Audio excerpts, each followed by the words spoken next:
Bismillahirrahmanirrahim. Assalamualaikum warahmatullahi wabarakatuh. Berjumpa kembali dengan saya Ismail Fahri di channel YouTube Ismail Fahri Official.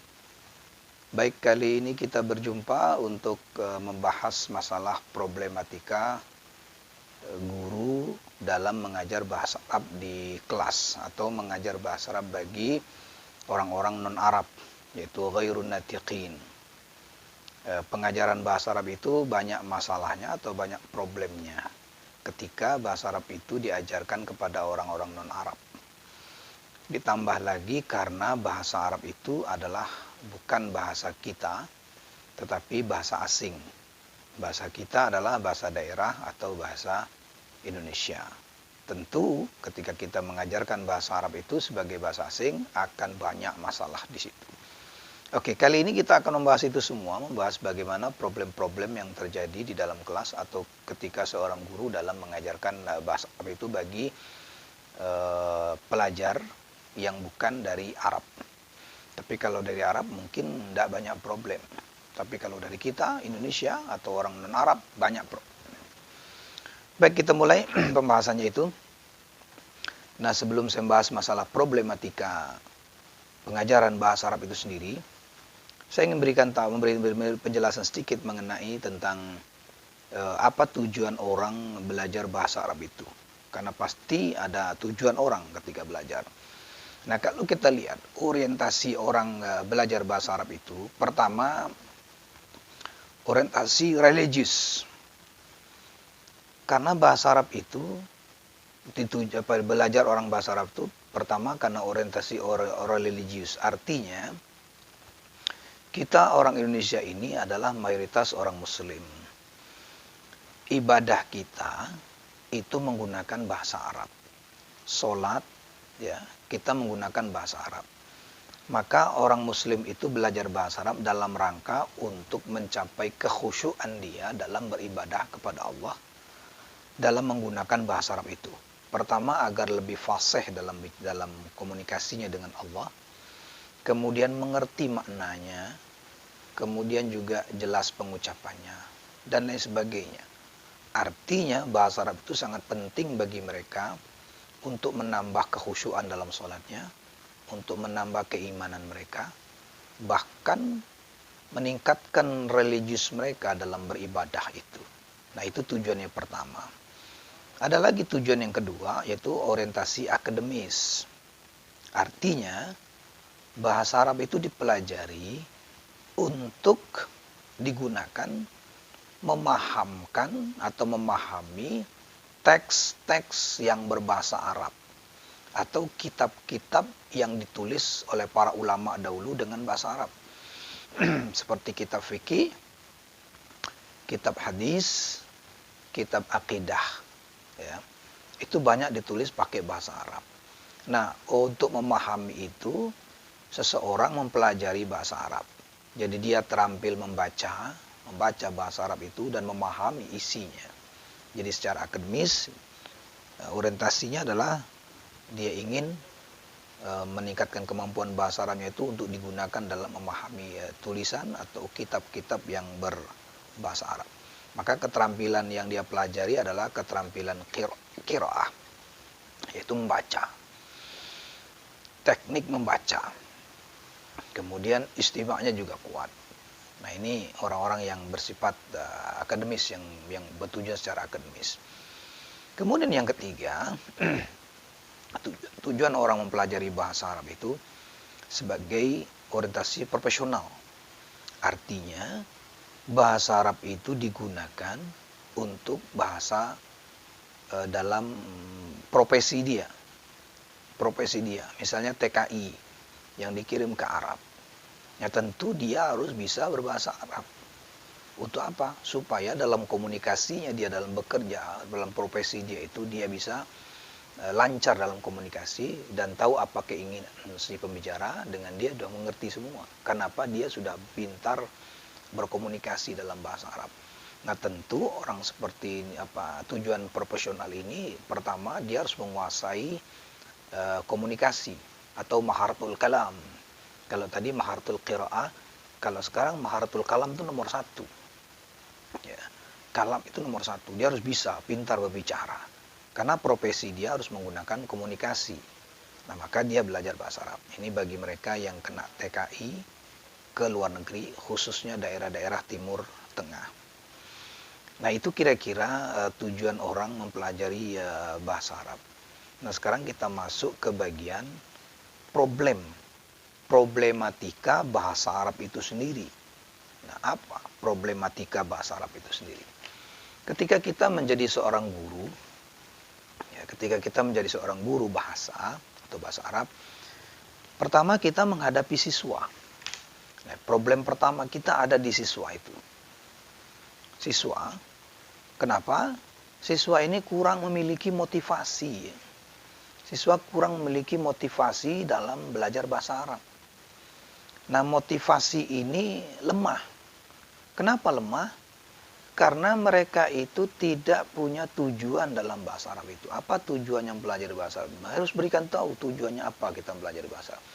Dan motivasi lemah ini, ya, dalam pandangan mereka, kenapa mereka tidak punya motivasi untuk belajar bahasa Arab itu? Pertama, manfaatnya bahasa Arab itu untuk apa? Kadang-kadang mereka nggak ngerti itu, nggak tahu tujuannya. Kenapa dia belajar bahasa Arab? Sehingga dia nggak punya motivasi untuk belajar bahasa Arab. Nah, sebagai seorang guru, ya jelaskan itu motivasinya apa.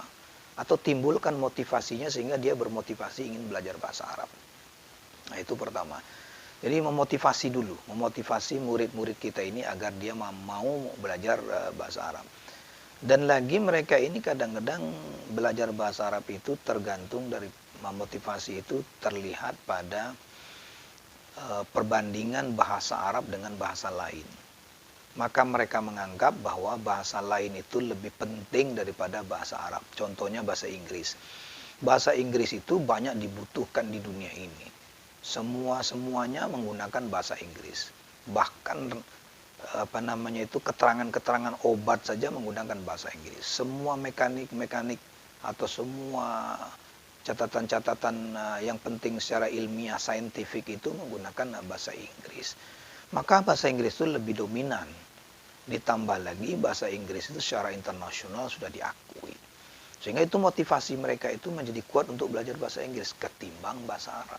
Nah, tugasnya guru itu harus menimbulkan motivasi belajar mereka, apa tujuannya. Itu ya. Kemudian problemnya itu juga ketika kita mengajar atau siswa yang dari orang Indonesia ini, bagaimana problem di mana? Problem di tata bunyinya, makhrajil hurufnya. Ini problem nih, mengajar bahasa Arab. Kenapa? Huruf-huruf Indonesia, huruf Latin kita, itu kadang-kadang tidak sepadan dengan bahasa Arab. Maka kadang-kadang kita itu pelapalan huruf Arab itu kurang fasih. Kenapa? Lidah kita tidak terbiasa menyebutkan huruf Arab. Misalnya huruf H, ya, H, Kha, Ain, itu sulit-sulit. Fa, karena ada di antara kita ini, suku-suku bangsa Indonesia ini, ada yang tidak mampu nyebut huruf Ain. Ada yang tidak mampu nyebut huruf Fa. Dalam tradisi mereka itu, tidak mampu nyebut huruf Fa. Mestinya nyebut huruf Pa. Pa. Ain menjadi Nga. Ha menjadi Ka. Nah, ini menjadi problem ini. Sehingga untuk fasahatul kalamnya, untuk kefasihan dalam makhrajil hurufnya, agak susah. Karena padanan-padanan tata bunyi kita, padanan-padanan makhrajil huruf itu, bahasa kita, Latin dengan bahasa Arab itu susah. Seperti ha, itu nggak ada padanan katanya. Ha, dan kha, sad, dot, zo, itu nggak memiliki padanan kata. Itu dari sisi tata bunyi. Kemudian dari sisi tulisan. Nah, orang Indonesia ini, karena bahasa Arab itu adalah bertuliskan Arab, yang memiliki panjang dan pendek, di situ juga menjadi problem. Karena tidak semua orang Indonesia itu mampu membaca tulisan Arab. Jadi tulisan Arab itu sulit dibacanya. Sulit untuk membacanya. Ya, karena harus sesuai dengan makhrajnya, harus pula sesuai dengan panjang pendeknya. Ya, karena kita ada istilahnya mat, panjang atau pendek. Nah, ini yang mempersulit. Jadi kesimpulannya kalau kita ngajar orang yang tidak bisa membaca Arab, pasti akan mengalami kesulitan. Kenapa? Tulisannya bahasa Arab. Tulisannya bahasa Arab, terus dia nggak bisa baca, ya bagaimana? Tapi kalau ngajar bahasa Indonesia, semua orang bisa belajar bahasa Indonesia. Coba kalau kita ngajar anak TK membaca, belum bisa membaca, kan sulit itu. Ngajar bahasa Indonesia tentang membaca di anak TK yang nggak bisa membaca, ya sulit. Sama dengan mengajar bahasa Arab, anak-anaknya nggak bisa membaca tulisan Arab. Itu satu problem yang sangat besar. Maka oleh karena itu, kalau mengajar bahasa Arab itu ditanya dulu siswanya apakah ada yang belum bisa membaca Arab apa enggak. Nah, kalau yang belum bisa itu harus belajar membaca dulu. Itu problemnya. Maka problem bahasa Arab itu bagi siswa kita adalah karena motivasi yang kurang. Kemudian mereka beranggapan bahwa bahasa Arab itu sulit. Ya, sulitnya apa? Kadang-kadang dari sisi tata bunyi itu sulit. Tidak semua orang mampu menyebutkan dengan fasih huruf-huruf Arab itu. Kemudian tidak semua orang juga bisa membaca tulisan Arab itu. Nah, dari sisi bahasa Arab itu memang sulit bagi mereka. Belum lagi dari sisi gramatikal. Qawaid lughah bahasa Arab itu banyak sekali. Apalagi tentang jamak, taksir. Tidak semua orang bisa melakukan jamak taksir itu.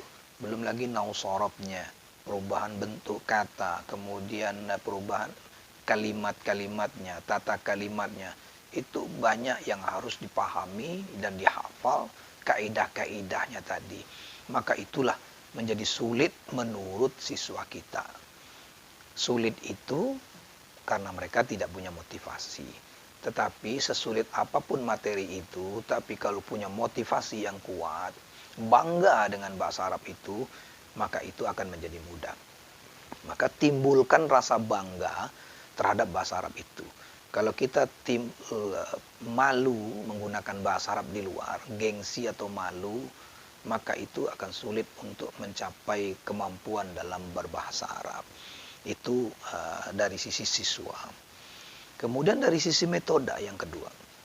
Nah, kadang-kadang metode pengajaran kita ini kurang tepat. Ya. Bahkan membosankan. Metode kita itu membosankan. Misalnya metode gramatika terjemah. Guru membaca tulisan Arab, murid hanya mendengarkan, kemudian mencatat, membarisi, menjenggoti makna-maknanya, perkata-perkata. Itu metode yang membosankan. Sehingga tidak menimbulkan semangat anak itu untuk belajar. Jadi kadang-kadang metode itu juga sangat mempengaruhi, menjadi problem kalau seandainya guru dalam mengajar itu tidak mengerti metode-metode yang tepat bagi anak. Bagi anak TK, itu beda metodenya dengan anak SD, dengan anak perguruan tinggi. Itu berbeda metode cara penanganannya. Maka dari itu, seorang guru harus paham, ini anak TK, metode apa yang cocok, yang bisa membangkitkan mereka, semangat mereka untuk belajar bahasa Arab. Sehingga tidak membosankan bahasa Arab itu. Bahasa Arab itu kadang-kadang membosankan, apalagi penjelasannya tentang nahu sorob yang sulit-sulit, istilah-istilah yang kadang-kadang tidak dimengerti. Maka istilah-istilah itu membosankan bagi mereka sehingga mereka cenderung tidak berminat dalam belajar bahasa Arab tadi. Karena penjelasannya satu terlalu panjang, terlalu rumit, istilah-istilahnya terlalu rumit. Kemudian juga metode yang digunakan monoton, ya, tidak mengaktifkan siswanya hanya dengar, mendiam dan diam saja di tempat, tidak beraktivitas apapun, maka yang pintar adalah gurunya, muridnya semakin bodoh. Maka metode itu penting untuk dikreasikan sebagai seorang guru dalam menghadapi siswa, anak SD, anak TK, anak sanawiyah dan aliyah, serta perguruan tinggi. Tentu cara penanganannya berbeda dengan metode dan teknik yang berbeda pula. Nah, kemudian dalam belajar bahasa Arab itu menjadi problem juga ketika tidak pakai media pembelajaran. Media pembelajaran ini penting untuk melengketkan pemahaman kita tentang bahasa Arab. Misalnya kita ngajari tentang ilmu nahu. Maka dibuatlah media skema-skema qawaidul lughah itu. Skemanya bagaimana? Ya skema misalnya huruf fi'il ya, huruf fi'il isim, itu dibuat skemanya. Isim terbagi berapa, fi'il terbagi berapa, itu dibikin skema-skema, itu media namanya. Nah, kalau kita ngajar pakai media seperti itu, cepat menangkapnya pakai skema-skema begitu. Atau kalau mengajar bahasa Arab dengan mufrodatnya, menghafal mufrodatnya, itu pakai media, alat, benda-bendanya itu tadi. Sehingga cepat pemahaman kita. Misalnya haza qirtasun, qirtas. Jadi qirtas itu tunjukkan kertasnya, barangnya, bendanya kepada mereka. Sehingga mereka itu lebih cepat memahami. Ya. Kalau sekedar ditulis saja, kitabun kurrosatun. Kurrosatun maknanya adalah buku tulis. Kitabun maknanya adalah kitab. Kalau seperti itu membosankan. Dan itu sulit untuk dihafal. Dan tidak begitu lengket pemahaman dia tentang kurrosatun dan kitabun. Tapi kalau kita bawa kitab, contoh kitab itu bukunya kita bawa, kurrosahnya kita bawa, hadhihi kurrosatun, hadza kitabun, jelas. Maka itu lebih cepat memahaminya. Nah, media itu penting dalam pembelajaran bahasa Arab. Kalau seandainya mengajar bahasa Arab tanpa media, itu tentu menjadi problem tersendiri kita dalam pengajaran bahasa Arab. Nah, baik saudara-saudaraku, maka menjadi guru bahasa Arab itu tidak segampang yang kita kira. Karena banyak problem-problem di situ. Sekali lagi, bahasa Arab itu adalah bahasa asing bagi kita, tentu akan sulit kita mengajarkan. Maka seorang guru harus mempersiapkan materinya, buku ajarnya harus juga ada, jelas.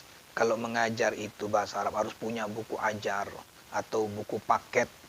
Karena di buku paket itulah mereka belajar. Kalau kita tidak mengajar, tidak pakai buku paket, hanya mengajar di papan tulis saja, saya kira itu ilmunya sangat sedikit dan mereka jarang latihan, maka itu akan menjadi problem.